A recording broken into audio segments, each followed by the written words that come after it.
ఈ పట్టాలు సబ్ డివిజన్కి రైతులకి జనరల్గా భూములు కొనుక్కుంటారు కదా సార్, సర్వే నెంబరు పలానా 140లో ఒక ఎకరం కొనుక్కున్నాం అనుకోండి సార్, పాస్బుక్ ఇచ్చేటప్పుడు సర్వే రికార్డ్స్ దానికి ఎఫ్ఎంబీలో ఫిక్స్ చేస్తున్నారా సార్? అంటే సబ్ డివిజన్ కానీ ఇవన్నీ ఈ చేయటానికి చాలా చోట్ల చాలా మంత్స్ టుగెదర్ పడుతుంది. అంటే స్టాఫ్ యొక్క తక్కువయ్యా లేకపోతే వేరే రీజన్స్ వల్ల ఎందుకు డిలే అవుతుంది సార్ ఇది? అంటే పట్టాదారు పాస్బుక్స్ టైటిల్ డీడ్స్ అనేది అంటే మీ సర్వే వెళ్ళి సబ్ డివిజన్ చేయాలి లేకపోతే ఇచ్చేయాలని కూడా అంటున్నారు. లేదండి, అంటే ఇప్పుడు ఒకటి ఇక్కడ పట్టాదారు పాస్బుక్ టైటిల్ డీడ్స్ ఇవి కూడా మీ సేవ ద్వారా సర్వీసెస్ వస్తున్నాయి. దానికి పట్టాదారు పాస్బుక్ టైటిల్ డీడ్ ఇష్యూ చేయడానికి 45 days గవర్నమెంట్ టైం ఫిక్స్ చేస్తుంది. దీనికి మనం మీ సేవ ద్వారా ఫీజు కట్టి మనం పొందవచ్చు. అయితే ఇక్కడ ఏంటంటే పట్టాదారు పాస్బుక్ ఇష్యూ చేసేటువంటి కాంపిటెన్సీ తహసీల్దార్ గారికి ఉంటుంది. అలాగే టైటిల్ డీడ్ని ఆర్డీఓ గారు ఇష్యూ చేస్తారు. అయితే దీన్ని ఇష్యూ చేయడానికి ఏంటంటే మామూలుగా ఫస్ట్ ఈ పిటిషనర్ పట్టాదారు పాస్బుక్ టైటిల్ డీడ్ కోసం అప్లై చేసుకున్న తర్వాత మండల్ ఆర్ఐ గారు, రెవెన్యూ ఇన్స్పెక్టర్ గారు, విఆర్ఓ గారు, మండల్ సర్వేరు వీళ్ళు ముగ్గురు కూడా ఫీల్డ్కి వెళ్ళి, అంటే వాళ్ళకి నోటీస్ ఇచ్చి ఫీల్డ్కి వెళ్ళి ముందు ఏంటంటే ఫస్ట్ సర్వే రోల్ తీసుకున్నట్లయితే సర్వేర్ ఏం చేస్తారంటే అసలు ముందు అతను పెట్టుకున్న సర్వే నెంబర్ కరెక్ట్గా ఉందా లేదా అది చూస్తారు. తర్వాత దాన్ని ఎక్స్టెంట్ కన్ఫర్మ్ చేస్తారు, అది సర్వేర్ రోల్. సబ్సిక్వెంట్గా ఏంటంటే అక్కడ విఆర్ఓ గారు, ఆర్ఐ గారు ఆ టైటిల్ మొత్తం ఆ డాక్యుమెంట్స్ అవన్నీ వెరిఫై చేసి ఆయనకి ఓనర్షిప్ ఉందా లేదా అని కన్ఫర్మ్ చేస్తారు.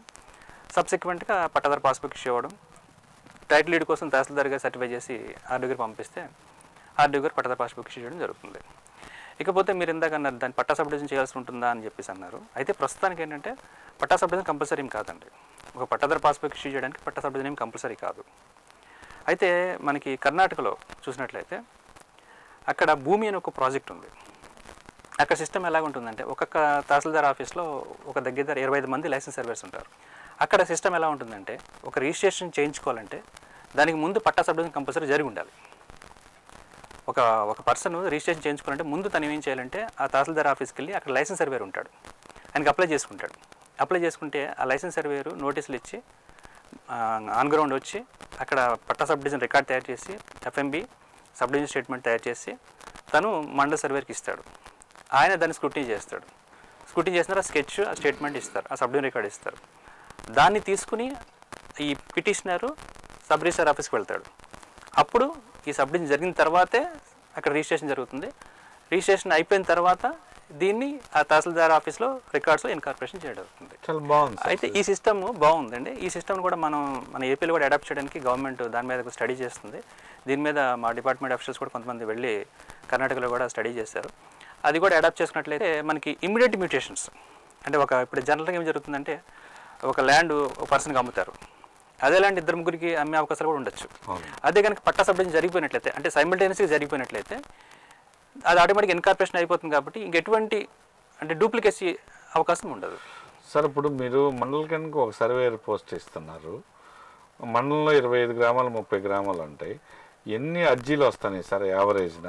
ఈ మండల సర్వేయర్ ఉన్న 25 రోజుల్లో అంటే హాలిడేస్ పోను, సాటర్డేస్ పోను, తర్వాత కలెక్టర్ గారి అసైన్మెంట్స్ అన్నో లేదా కలెక్టర్ గారి విజిట్స్ అన్నో ఏడీఈ గారు డైరెక్టర్ గారి విజిట్స్ అన్నో ఇవన్నీ పోతే ఆయనకి 20 రోజుల్లో 15 రోజుల్లో మిగులుతాయి.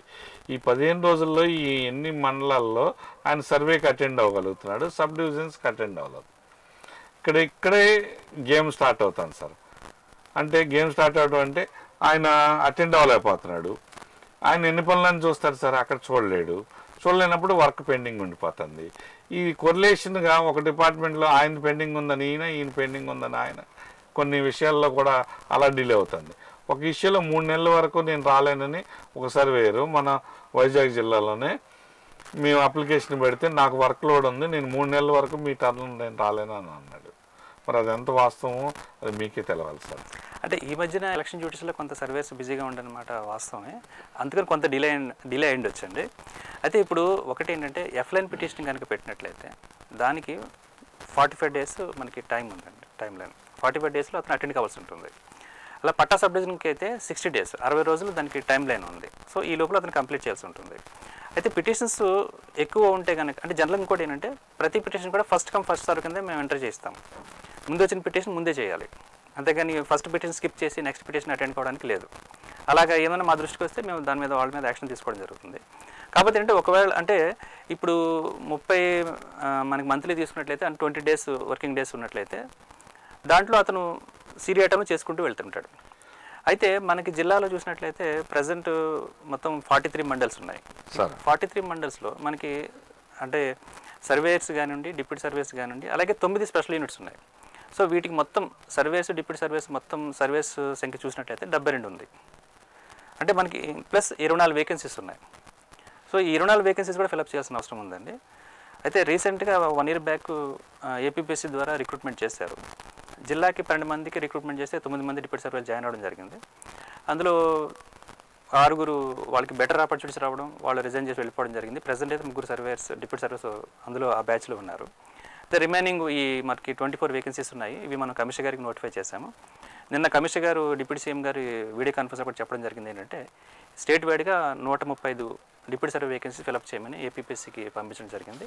సో రిక్రూట్మెంట్ అయితే ఈ మీరు అన్నట్టుగా ఏంటంటే పెండెన్సీ ఫాస్ట్గా మేము క్లోజ్ చేయడానికి అవకాశం. అలాగే సార్, ఇప్పుడు ప్రైవేట్ సర్వేయర్స్ సర్వీసెస్ ఉపయోగించుకుని వాళ్ళకి రెస్పాన్సిబిలిటీ లీగల్గా ఫిక్స్ ఎందుకు చేయకూడదు సార్? కర్ణాటకలో లాగానే ఇప్పుడు గవర్నమెంట్ సర్వేయరే ఎందుకు ఉండాలి? అదే ప్రైవేట్ సర్వేయర్ అయితే వాడికి ఇంత ఫీజు వస్తుందని యాంగ్జైటీతో పొద్దున 1-2 గంటలు ఉంది. ఇవాళ ఉద్యోగస్తుల పరిస్థితి ఎలా ఉందంటే పనిచేసినా చేయకపోయినా ఎవరైనా 10 నుంచి 5 గంటల వరకు నా జీతం నాకు వస్తుంది, నాకు ఫెసిలిటీస్ నాకు ఉన్నాయి అనే మనస్తత్వం అందరూ కాదు, కొంతమంది ఉంది. ఈ పరిస్థితుల్లో మరి ప్రభుత్వం వారు ప్రైవేట్ సర్వీస్ని కూడా ఎందుకు ఉపయోగించుకోకూడదు? దానికి మీరు కూడా ప్రభుత్వం వారి దృష్టిలోకి తీసుకురావచ్చు కదా సార్? అంటే మనకి 2004లో లైసెన్స్ సర్వే సిస్టమ్ మన ఏపీలో స్టార్ట్ అయింది. అది జీవో నెంబర్ 800 అనమాట. దాని ద్వారా లైసెన్స్ సర్వేస్ని కూడా మనం ట్రైన్అప్ చేస్తున్నాం సార్. అంటే వాళ్ళకి అంటే ఐటీఐ డ్రాట్స్మెన్ కానీ ఒక ఇంటర్మీడియట్ విత్ ఎంపీసీ కానీ ఇలాంటి క్వాలిఫికేషన్స్ ఉన్నాయి. They are all eligible for getting training for license surveys.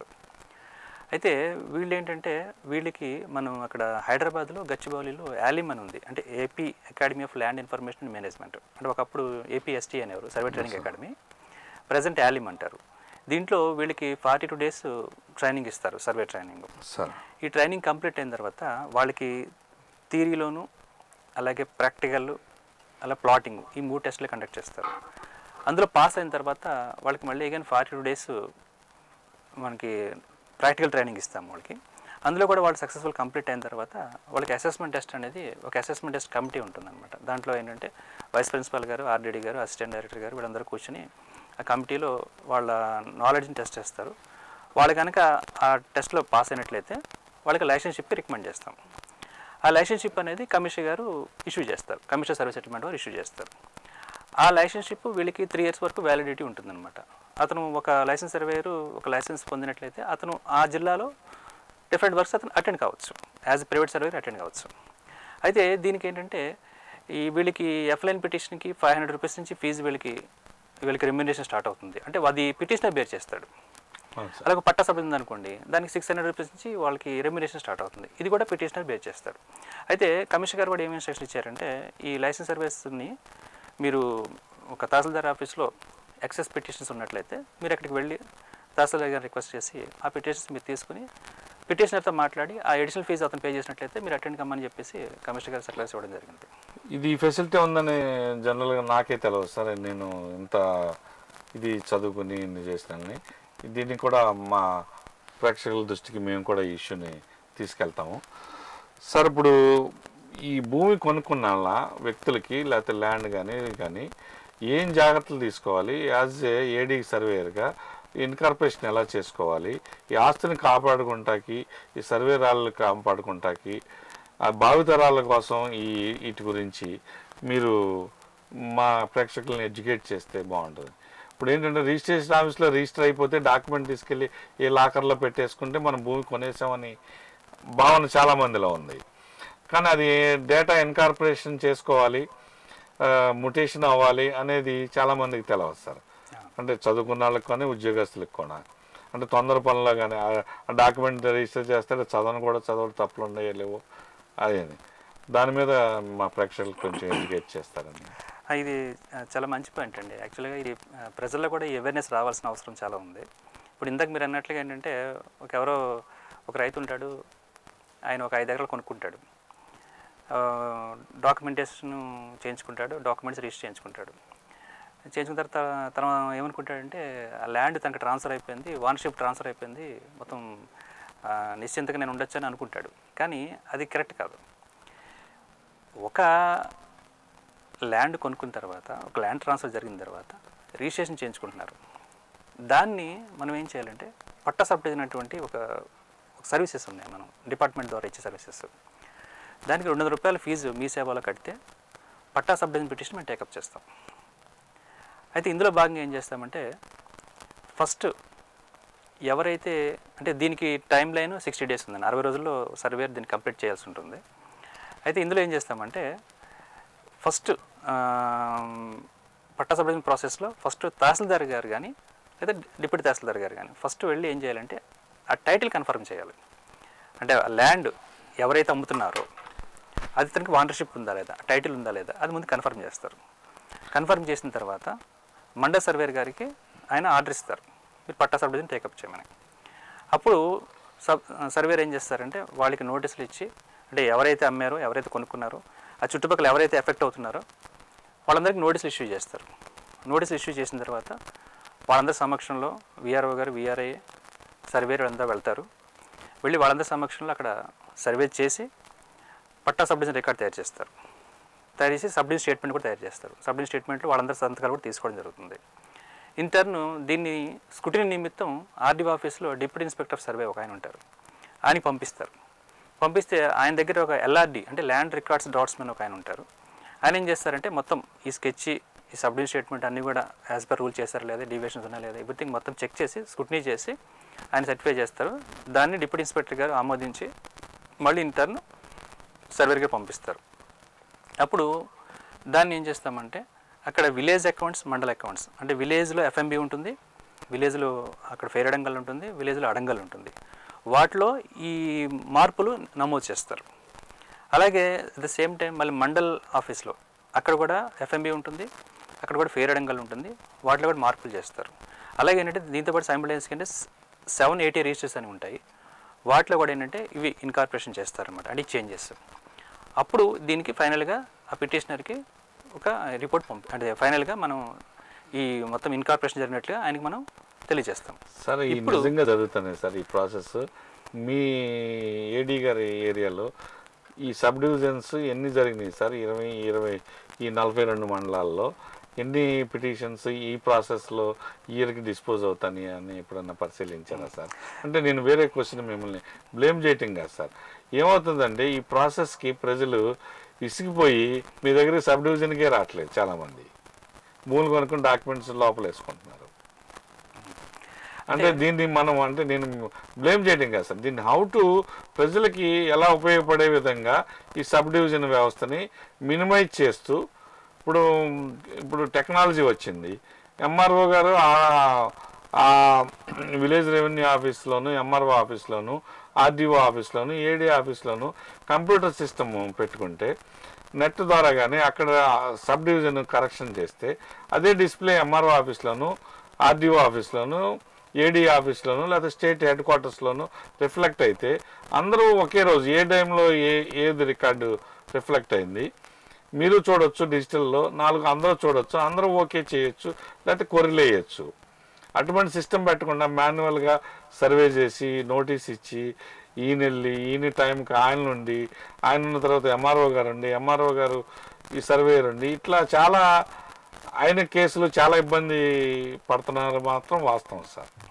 మీ దృష్టికి వచ్చిందో లేదో కానీ అయితే ఏంటంటే ఇప్పుడు మన విశాఖపట్నం జిల్లా చూసుకున్నట్లయితే నెలకు సుమారుగా ఎఫ్లైన్ పిటిషన్స్ 1000 దాకా వస్తాయండి సార్. నెలకు మేము దగ్గర 750 పిటిషన్ డిస్పోజ్ చేస్తున్నాం.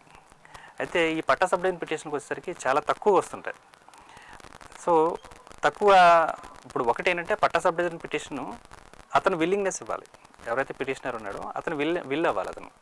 అతను విల్ అయితే కానీ పట్టా సబ్ డివిజన్ చేయలేము ఒకటి. రెండోది ఏంటంటే ఇక్కడ ఒకవేళ పట్టా సబ్ డివిజన్ అనేది మ్యాండేటరీ చేస్తే, అంటే రిజిస్ట్రేషన్ చేయించుకోవడానికి పట్టా సబ్ డివిజన్ కంపల్సరీ అని మనం చేసినట్లయితే ఏమవుతుందంటే ఈ విత్ ఇన్ టైంలో కనుక ఈ పట్ట సర్వే చేయలేకపోతే అక్కడ రిజిస్ట్రేషన్ డిపార్ట్మెంట్లో ఈ రిజిస్ట్రేషన్ పెండెన్సీ అంటే పెరిగిపోతుంటాయి అనమాట, అక్కడ డిలే అయిపోతుంటుంది. అందుకని ఏంటంటే దాన్ని ఇంకా గవర్నమెంట్ దాన్ని మ్యాండేట్ అంటే కంపల్సరీ చేయలేదు. అలా అని కాదు అంటే ఇక్కడ దీని ద్వారా అంటే ఇప్పుడు ఒక మండలంలో ఒక సర్వేర్ ఉంటారు, మనకి ఇచ్చినటువంటి టైం లైన్ 60 days ఇచ్చారు. ఒక ఎక్కువ పిటిషన్స్ వచ్చినప్పుడు అతను ఈ పట్ట సర్వే ఇంత ప్రొసీజర్ ఫాలో అప్ అవడానికి కొంత టైం తీసుకుంటుంది.